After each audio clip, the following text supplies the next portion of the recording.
Chapter 16, Through the Trapdoor.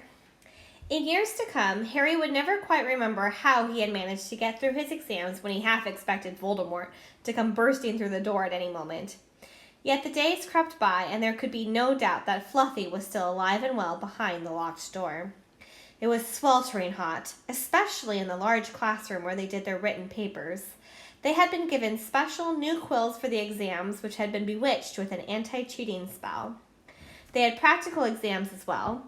Professor Flitwick called them one by one into his class to see if they could make a pineapple tap dance across the desk. Professor McGonagall watched them turn a mouse into a snuff box. Points were given for how pretty the snuff box was, but taken away if it had whiskers. Snape made them all nervous, breathing down their necks while they tried to remember how to make a forgetfulness potion. Harry did the best he could, trying to ignore the stabbing pains in his forehead, which had been bothering him ever since his trip into the forest.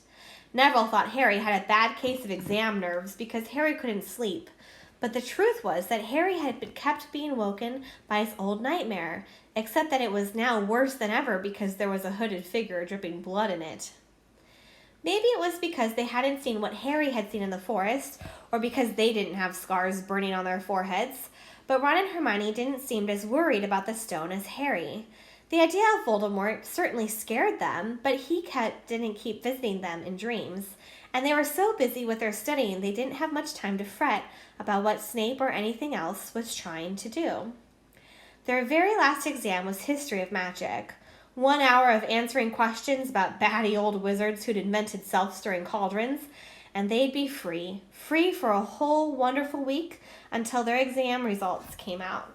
When the ghost of Professor Binns told them to put down their quills and roll up their parchment, Harry couldn't help cheering with the rest.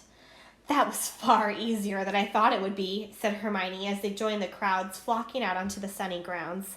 "I needn't have learned about the 1637 werewolf code of conduct or the uprising of Elfric the Eager." Hermione always liked to go through their exam papers afterwards, but Ron said this made him feel ill. So they wandered down to the lake and flopped under a tree. The Weasley twins and Lee Jordan were tickling the tentacles of a giant squid, which was basking in the warm shallows. "No more studying," Ron sighed happily, stretching out onto the grass. "You could look more cheerful, Harry. We've got a week before we find out how badly we've done. There's no need to worry yet." Harry was rubbing his forehead. "I wish I knew what this means," he burst out angrily. "My scar keeps hurting. It's happened before, but never as often as this." "Go to Madame Pomfrey," Hermione suggested. "I'm not ill," said Harry. "I think it's a warning. I think it means danger's coming." Ron couldn't get worked up. It was too hot. "Harry, relax. Hermione's right. The stone's safe as long as Dumbledore's around. Anyway, we've never had any proof Snape found out how to get past Fluffy. He nearly had his leg ripped off once. He's not going to try it again in a hurry. And Neville will play Quidditch for England before Hagrid lets Dumbledore down." Harry nodded, but he couldn't shake off a lurking feeling that there was something he'd forgotten to do. Something important. When he tried to explain this, Hermione said, "That's just exams. I woke up last night and was halfway through my Transfiguration notes before I remembered we'd already done that one." Harry was quite sure the unsettled feeling didn't have anything to do with work, though. He watched an owl flutter toward the school across the bright blue sky, a note clamped in its mouth. Hagrid was the only one who'd ever sent him letters. Hagrid, who would never betray Dumbledore. Hagrid would never tell anyone how to get past Fluffy. Never. But... Harry suddenly jumped to his feet. "Where are you going?" said Ron sleepily. "I've just thought of something," said Harry. He had turned white. "We've got to go and see Hagrid. Now!" "Why?" panted Hermione, hurrying to keep up. "Don't you think it's a bit odd," said Harry, scrambling up the grassy slope, "that what Hagrid wants more than anything else is a dragon, and a stranger turns up who just happens to have an egg in his pocket? How many people wander around with dragon eggs if they're against wizard law? Lucky they found Hagrid, don't you think? Why didn't I see it before?" "What are you talking about?" said Ron, but Harry, sprinting across the grounds towards the forest, didn't answer. Hagrid was sitting in an armchair outside his house. His trousers and sleeves were rolled up, and he was shelling peas into a large bowl. "Hello," he said, smiling. "Finished your exams? Got time for a drink?" "Yes, please," said Ron, but Harry cut him off. "No, we're in a hurry, Hagrid. I've got to ask you something. You know that night that you won Norbert? What did the stranger you were playing cards with look like?" "Dunno," said Hagrid casually. "He wouldn't take his cloak off." He saw the three of them look stunned and raised his eyebrows. "Oh, it's not that unusual. You get a lot of funny folk in the Hog's Head. That's the pub down in the village. Might have been a dragon dealer, mightn't he? I never saw his face. He kept his hood up." Harry sank down next to the bowl of peas. "What did you talk to him about, Hagrid? Did you mention Hogwarts at all?" "Might have come up," said Hagrid, frowning as he tried to remember. "Yeah, he asked what I did, and I told him I was the gamekeeper here. He asked a bit about the sort of creatures I look after, and I told him. And I said what I'd always really wanted was a dragon, and then I can't remember too well because he kept buying me drinks. Let's see, yeah. Then he said he had a dragon egg, and we could play cards for it if I wanted, but he had to be sure I could handle it. He didn't want it going to any old home, so I told him, after Fluffy, a dragon would be easy." "And did he seem interested in Fluffy?" Harry asked, trying to keep his voice calm. "Well, yeah. How many three-headed dogs do you meet, even around Hogwarts?" So I told him, "Fluffy's a piece of cake if you know how to calm him down. Just play him a bit of music and he'll fall straight to sleep." Hagrid suddenly looked horrified. "I shouldn't have told you that," he blurted out. "Forget I said it. Hey, where are you going?" Harry, Ron, and Hermione didn't speak to each other at all until they came to a halt in the entrance hall, which seemed very cold and gloomy after the grounds. "We've got to go to Dumbledore," said Harry. "Hagrid told that stranger how to get past Fluffy, and it was either Snape or Voldemort under that cloak. It must have been easy once he got Hagrid drunk. I just hope Dumbledore believes us. Ferenz might back us up if Bane doesn't stop him. Where's Dumbledore's office?" They looked around, as if hoping to see a sign pointing them in the right direction. They had never been told where Dumbledore lived, nor did they know anyone who had ever been sent to see him. "We'll just have to," Harry began, but a voice suddenly rang across the hall. "What are you three doing inside?" It was Professor McGonagall, carrying a large pile of books. "We want to see Professor Dumbledore," said Hermione, rather bravely, Harry and Ron thought. "See Professor Dumbledore?" Professor McGonagall repeated, as though this was a very fishy thing to want to do. "Why?" Harry swallowed. "Now what?" "It's sort of a secret," he said, but he wished he hadn't, because Professor McGonagall's nostrils flared. "Professor Dumbledore left 10 minutes ago," she said coldly. "He received an urgent out from the Ministry of Magic and flew off to London at once." "He's gone?" said Harry frantically. "Now?" "Professor Dumbledore is a very great wizard, Potter. He has many demands on his time." "But this is important." "Something you have to say is more important than the Ministry of Magic, Potter?" "Look," said Harry, throwing caution to the winds. "Professor McGonagall, it's about the Sorcerer's Stone." Whatever Professor McGonagall had expected, it wasn't that. The books she was carrying tumbled out of her arms, but she didn't pick them up. "How do you know?" she spluttered. "Professor, I know that someone's going to try and steal the stone. I've got to talk to Professor Dumbledore." She eyed him with a mixture of shock and suspicion. "Professor Dumbledore will be back tomorrow," she said finally. "I don't know how you found out about the stone, but rest assured, no one can possibly steal it. It's too well protected." "But Professor—" "Potter, I know what I'm talking about," she said shortly. She bent down and gathered up the fallen books. "I suggest you all go back outside and enjoy the sunshine." But they didn't. "It's tonight," said Harry, once he was sure Professor McGonagall was out of earshot. "Snape's going to go through the trapdoor tonight. He's found out everything he needs, and now he's got Dumbledore out of the way. He sent that note. I bet the Ministry of Magic will get a real shock when Dumbledore turns up." "But what can we—" Hermione gasped. Harry and Ron wheeled around. Snape was standing there. "Good afternoon," he said smoothly. They stared at him. "You shouldn't be inside on a day like this," he said with an odd, twisted smile. Harry began without any idea what he was going to say. "You want to be more careful," said Snape, "hanging around like this. People will think you're—" up to something. And Gryffindor really can't afford to lose any more points, can it? Harry flushed. They turned to go outside, but Snape called them back. Be warned, Potter. Any more nighttime wanderings and I will personally make sure you are expelled. Good day to you. He strode off in the direction of the staff room. Out on the stone steps, Harry turned to the others. Right, here's what we got to do, he whispered urgently. One of us has to keep an eye on Snape. Wait outside the staff room and follow him if he leaves it. Hermione, you'd better do that. Why me? It's obvious, said Ron. You can pretend to be waiting for Professor Flitwick, you know. He put on a high voice. Oh, Professor Flitwick, I'm so worried. I think I got question 14B wrong. Oh, shut up, said Hermione, but she agreed to go and watch out for Snape. And we'd better stay outside the third floor corridor, Harry told Ron. Come on.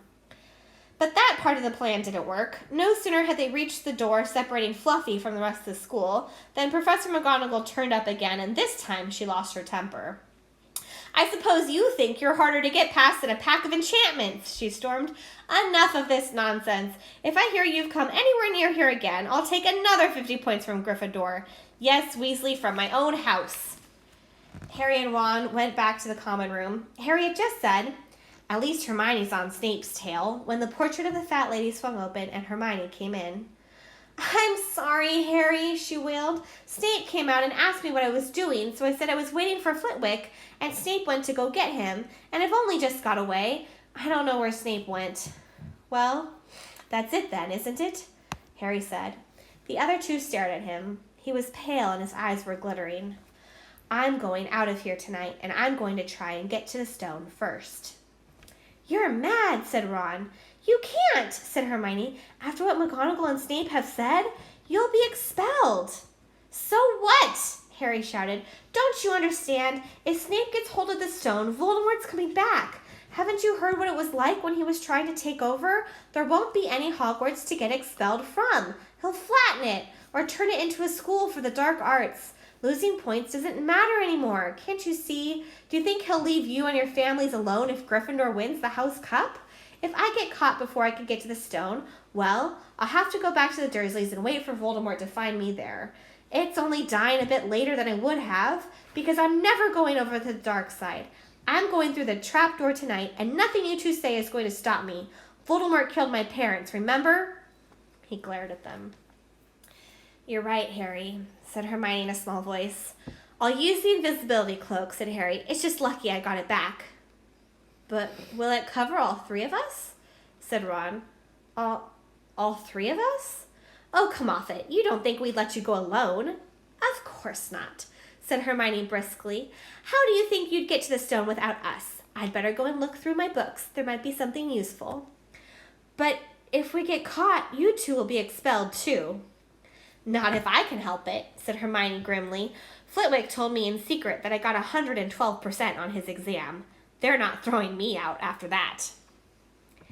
After dinner, the three of them sat nervously apart in the common room. Nobody bothered them. None of the Gryffindors had anything to say to Harry anymore, after all. This was the first night he hadn't been upset by it. Hermione was skimming through all her notes, hoping to come across one of the enchantments they were about to try to break. Harry and Ron didn't talk much. Both of them were thinking about what they were about to do. Slowly the room emptied and people drifted off to bed. Better to get the cloak, Ron muttered, and Lee Jordan finally left, stretching and yawning. Harry ran upstairs to their dark dormitory. He pulled out the cloak, and then his eyes fell on the flute Hagrid had given him for Christmas. He pocketed it to use on Fluffy. He didn't feel much like singing.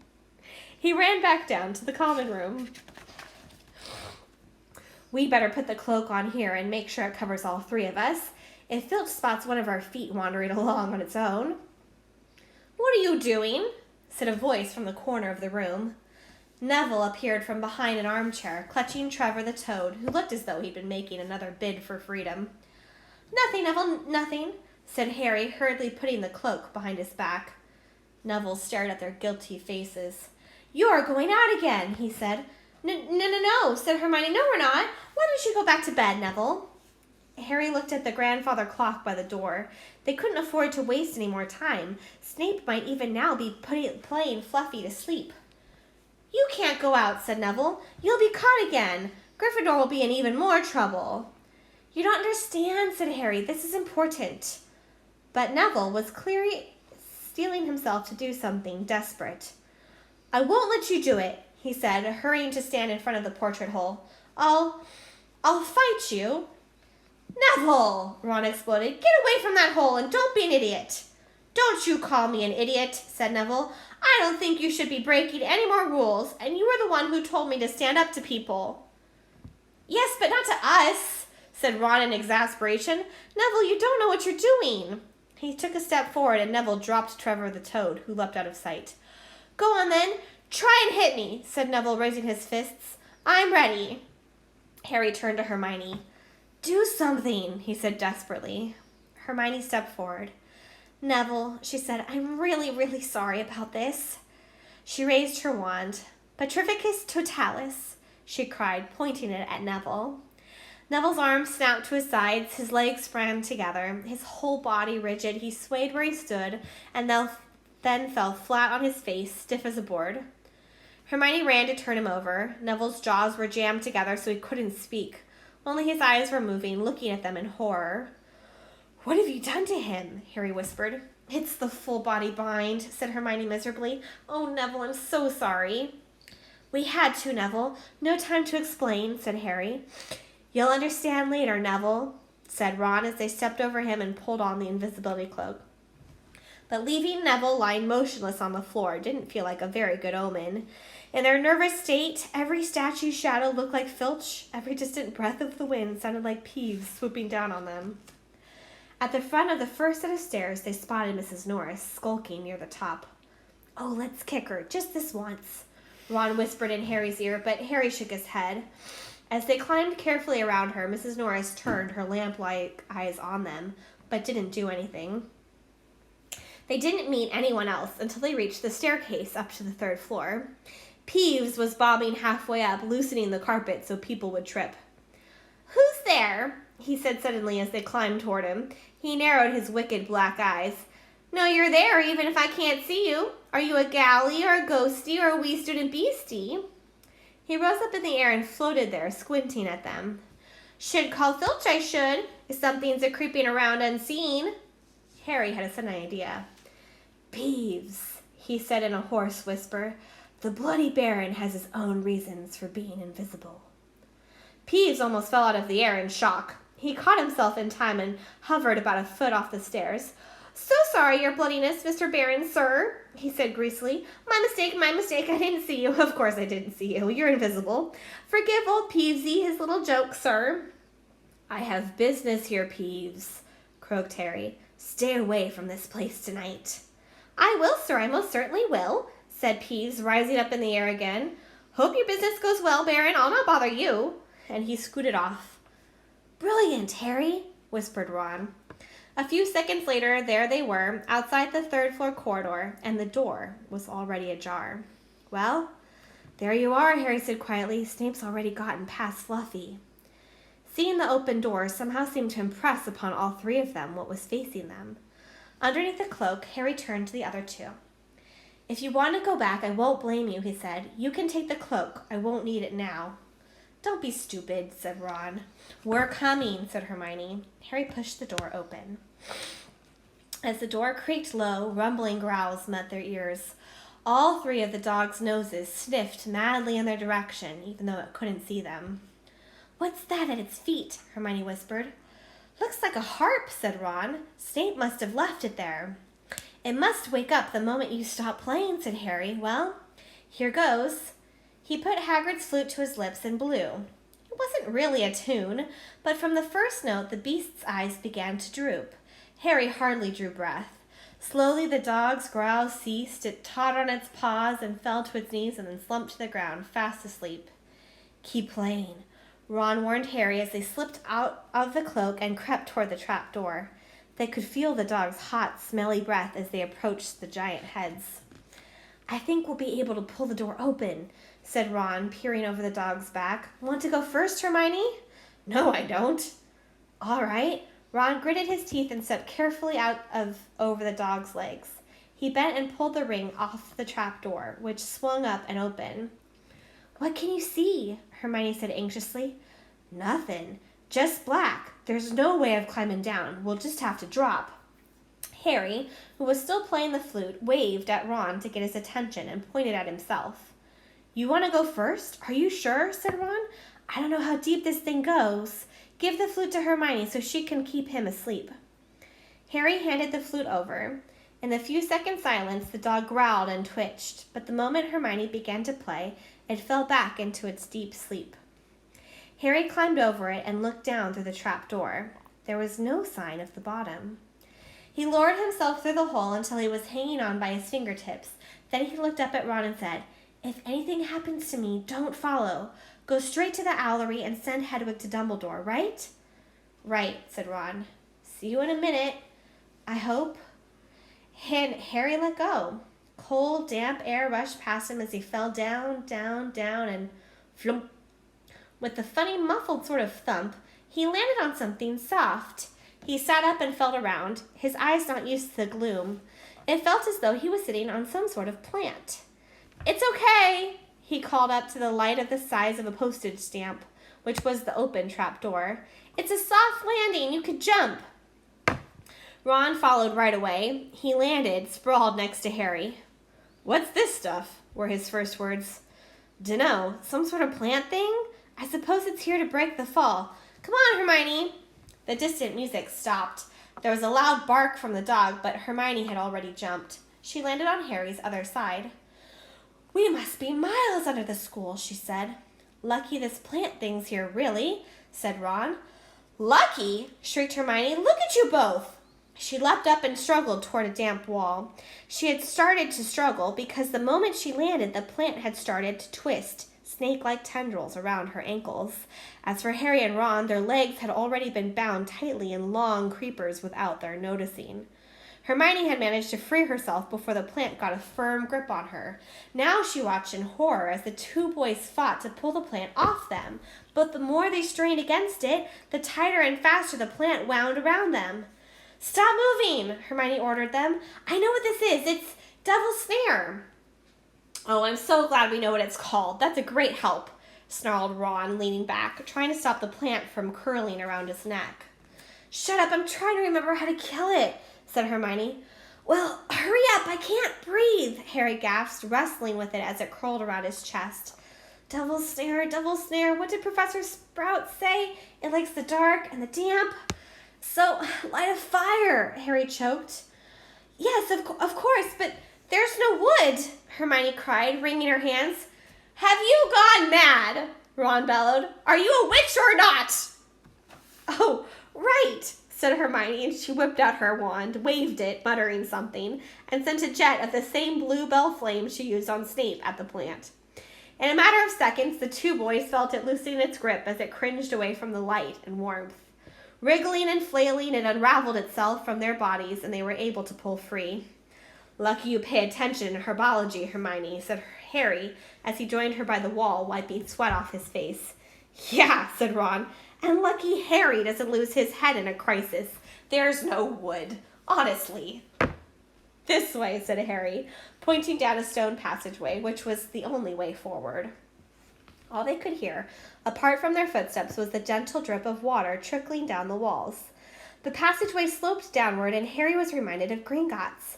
With an unpleasant jolt of the heart, he remembered the dragon said to be guarding vaults in the wizard's banks. If they met a dragon, a fully grown dragon, Norbert had been bad enough. Can you hear something? Ron whispered. Harry listened. A soft rustling and clinking sound seemed to be coming from up ahead. Do you think it's a ghost? I don't know. Sounds like wings to me. There's a light ahead. I can see something moving. They reached the end of the passageway and saw before them a brilliantly lit chamber, its ceiling arching high above them. It was full of small, jewel-bright birds, fluttering and tumbling all around the room. On the opposite side of the chamber was a heavy wooden door. Do you think they'll attack us if we cross the room? Said Ron. Probably, said Harry. They don't look very vicious, but I suppose if they all swoop down at once, well, there's no other choice. I'll run. He took a deep breath, covered his face with his arms, and sprinted across the room. He expected to feel sharp beaks and claws tearing at him any second, but nothing happened. He reached the door untouched. He pulled the handle, but it was locked. The other two followed him. They tugged and heaved at the door, but it wouldn't budge, not even when Hermione tried her Alohomora charm. "Now what?" said Ron. "These birds, they can't just be here for decoration," said Hermione. They watched the birds soaring overhead, glittering. Glittering?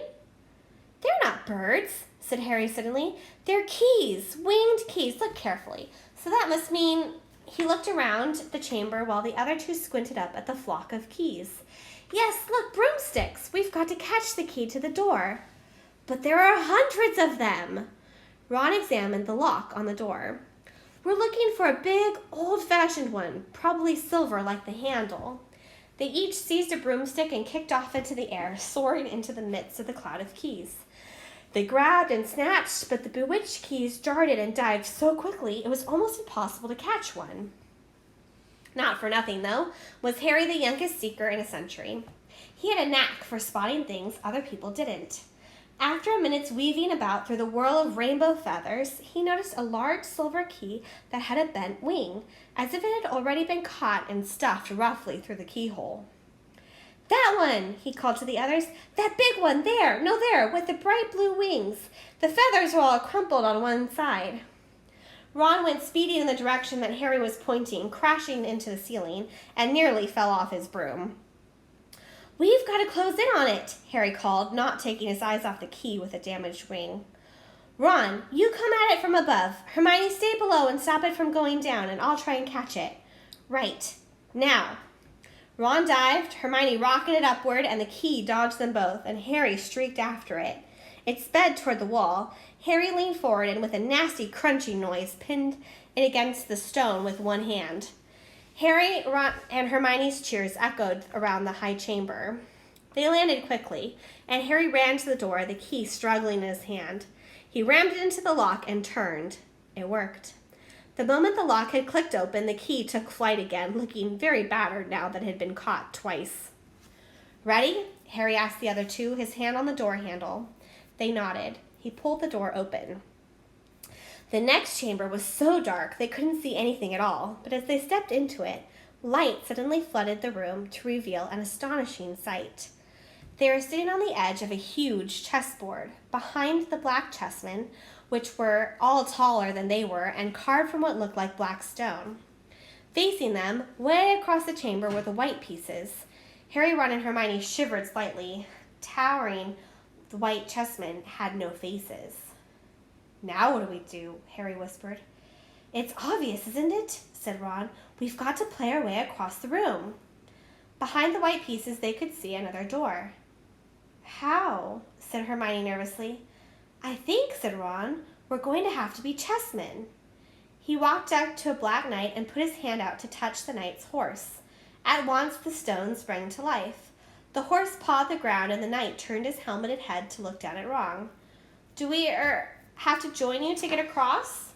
The black knight nodded. Ron turned to the other two. "This needs thinking about," he said. "I suppose we've got to take the place of 3 of the black pieces." Harry and Hermione stayed quiet, watching Ron think. Finally, he said, "Now, don't be offended or anything, but neither of you are that good at chess." "We're not offended," said Harry quickly. "Just tell us what to do." "Well, Harry, you take the place of that bishop, and Hermione, you go next to him instead of that castle." "What about you?" "I'm going to be a knight," said Ron. The chessmen seemed to have been listening, because at these words, a knight, a bishop, and a castle turned their backs on the white pieces and walked off the board, leaving 3 empty squares that Harry, Ron, and Hermione took. "White always plays first in chess," said Ron, peering across the board. "Yes, look." A white pawn had moved forward 2 squares. Ron started to direct the black pieces. They moved silently wherever he sent them. Harry's knees were trembling. What if they lost? "Harry, move diagonally 4 squares to the right." Their first real shot came when the other knight was taken. The white queen smashed him to the floor and dragged him off the board, where he lay quite still, face down. "Had to let that happen," said Ron, looking shaken. "Leaves you free to take that bishop, Hermione. Go on." Every time one of their men was lost, the white pieces showed no mercy. Soon there was a huddle of limp black players slumped along the wall.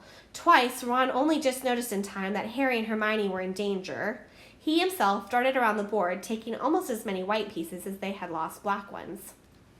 "We're nearly there," he muttered suddenly. Let me think. The White Queen turned her blank face toward him.